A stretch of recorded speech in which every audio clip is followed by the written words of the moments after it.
ஜெயக்குமார் கொலை நடந்த இடத்தில் நெல்லை எஸ்பி சிதம்பரத்தின் நேரில் ஆய்வு. கொலை நடப்பதற்கு முன்பு ஜெயக்குமார் மரண வாக்கு மூலமாக எழுதி வைத்த கடிதத்தை வைத்து விசாரணை.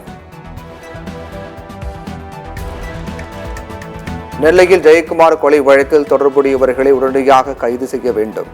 அதிமுக பொதுச் செயலாளர் எடப்பாடி பழனிசாமி கோரிக்கை. மக்கள் பிரச்சினைகளுக்காக கன்னியாகுமரியில் இருந்து 4000 கிலோமீட்டர் தூரம் நடந்தவர் ராகுல் காந்தி. தூசி கூட படாமல் அரண்மனையில் இருக்கும் மோடிக்கு மக்கள் பிரச்சினைகள் என்ன எப்படி தெரியும் என பிரியங்கா காந்தி கேள்வி. கோடை விடுமுறையின் போது சிறப்பு வகுப்புகள் நடத்தும் பள்ளிகள் மீது கடும் நடவடிக்கை எடுக்கப்படும். பள்ளி கல்வித்துறை இயக்குநர் தனியார் பள்ளிகள் இயக்குநர் இணைந்து சுற்றறிக்கை. ஏற்காடு பேருந்து விபத்தில் உயிரிழந்தவர்களுக்கு 10 லட்சம் ரூபாய் நிவாரணம் வழங்க வேண்டும். காயமடைந்து சிகிச்சை பெற்று வருபவர்களுக்கு நேரில் ஆறுதல் தெரிவித்து எதிர்க்கட்சித் தலைவர் எடப்பாடி பழனிசாமி பேட்டி.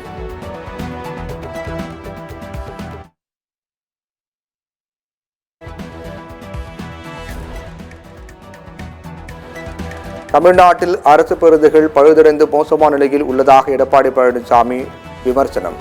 புதிய பேருந்துகள் வாங்குவதாக திமுக ஆட்சியில் பொய் கூறி வருவதாகவும் இபிஎஸ் குற்றச்சாட்டு.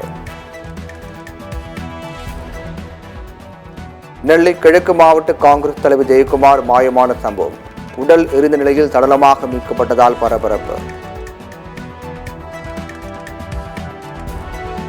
நெல்லை மாவட்ட காங்கிரஸ் நிர்வாகி ஜெயக்குமார் சடலமாக மீட்கப்பட்ட சம்பவத்தில் விசாரணைக்கு பிறகே உண்மை நிலவரம் தெரியும். தமிழக காங்கிரஸ் தலைவர் செல்வ பெருந்தகை பேட்டி.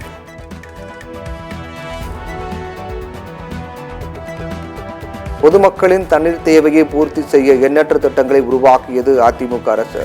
திமுக அரசு சொல்வது ஒன்று செய்வது வேறொன்று என்று முன்னாள் அமைச்சர் ஜெயக்குமார் பேட்டி.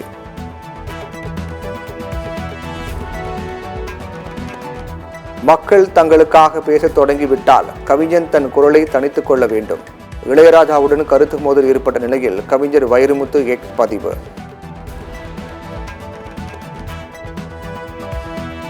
ஏற்காடு தனியார் பேருந்து விபத்து எதிரொலி.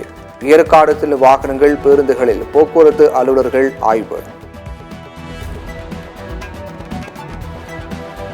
சென்னையில் ஆபரண தங்க விலை சவரனுக்கு 120 ரூபாய் குறைந்தது. 1 கிராம் 6600 ரூபாய்க்கும் சவரன் 52,800 ரூபாய்க்கும் விற்பனை.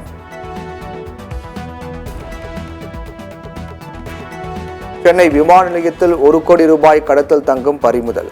உள்ளாடைக்குள் வைத்து மறைத்து கடத்தி வந்த பெண் கைது.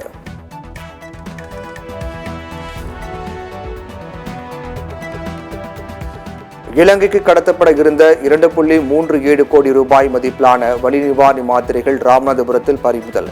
கடத்தல் சம்பவத்தில் ஈடுபட்ட நபரை கைது செய்து போலீசார் விசாரணை.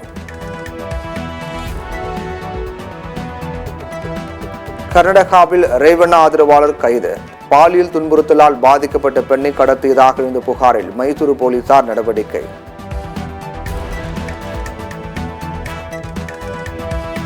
ரேவண்ணா முன்ஜாமீன் கோரி தாக்கல் செய்த மனு விசாரணைக்கு பிற்பகலுக்கு ஒத்திவைப்பு.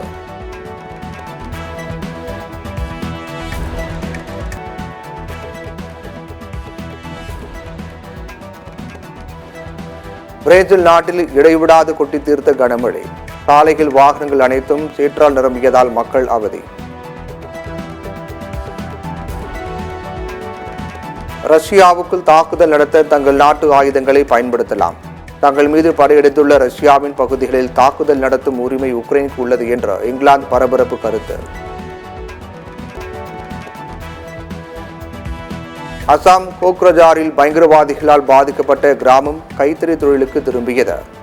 இந்தியா பூட்டான் எல்லையில் துப்பாக்கி சத்தம் கேட்ட கிராமத்தில் தறியோடும் ஒலி கேட்கிறது. இன்றைய ஐபிஎல் லீக் போட்டியில் பெங்களூரு குஜராத் பல பரீட்சை. புள்ளி பட்டியலில் கடைசி இடத்தில் இருந்து முன்னேற பெங்களூரு அணி தீவிரம். கிரிக்கெட் வாழ்க்கையில் தோனிதான் தனது அப்பா. இளம் பந்து வீச்சாளர் பதிரானா உருக்கம்.